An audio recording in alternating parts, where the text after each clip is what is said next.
আসসালামু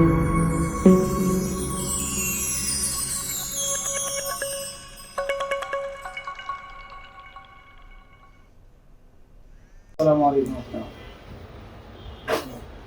ভালো আছেন? আমি যতটুকু জানি আপনি অল কেয়ারে আসছেন হলে আপনার কিডনিতে পাথর ছিল। জি। আচ্ছা, এখন কতদিন চিকিৎসায় নেন? পাথরের কি অবস্থা একটু যদি বলতেন আমাকে। এই তো 4 মাস ধরে চিকিৎসা নিতেছি, পাথর এখন ক্লিয়ার। পাথর এখন আর নাই? নাই। আচ্ছা, এমনি ব্যথা যাওয়া বেরো তো নাই? ব্যথা জ্বালা পুরা হালকা আছে।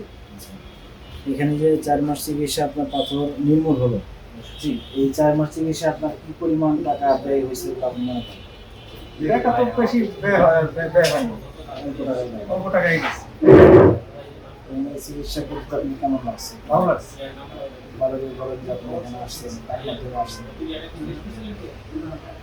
এখানে আসছি, একবারের জন্য আসছি, এসে খাইছি, খাওয়ার পরে আল্লাহর রহমতে আমি সুস্থ আছি।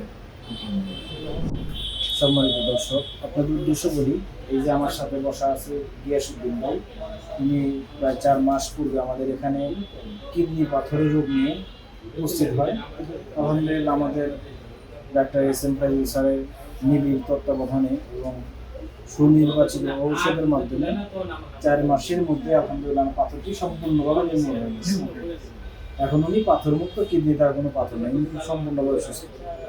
এই জন্য আপনাদের কাছে আমি আবেদন বলবো বা রিকোয়েস্ট বলবো, যাদের কিডনি পাথরি আছে বা পিত্তথলি পাথরি আছে, প্রথমেই সার্জারির কাছে না যে রিকোয়েস্ট করবো যে কোনো একজন অভিজ্ঞ হোমিও ডাক্তারের পরামর্শে যদি আপনারা এই চিকিৎসাটা নেন, তাহলে আশা করি ইনশাল্লাহ খুব তাড়াতাড়ি আপনারা সার্জারি ছাড়া পিত্ত পাথরি বা কিডনি পাথরি থেকে আপনারা খুব তাড়াতাড়ি রিমুভ পাবেন। আর যদি মানে খোঁজেন যে আসলে আমরা অভিজ্ঞ ডাক্তার পাচ্ছি না, তাহলে আমি সাজেশন করবো Mirpur Kalshi all care homeopathy আপনি আসতে পারেন। এখানে এসে আলহামদুলিল্লাহ চিকিৎসা নেন, আশা করি দ্রুত সুস্থ হবে।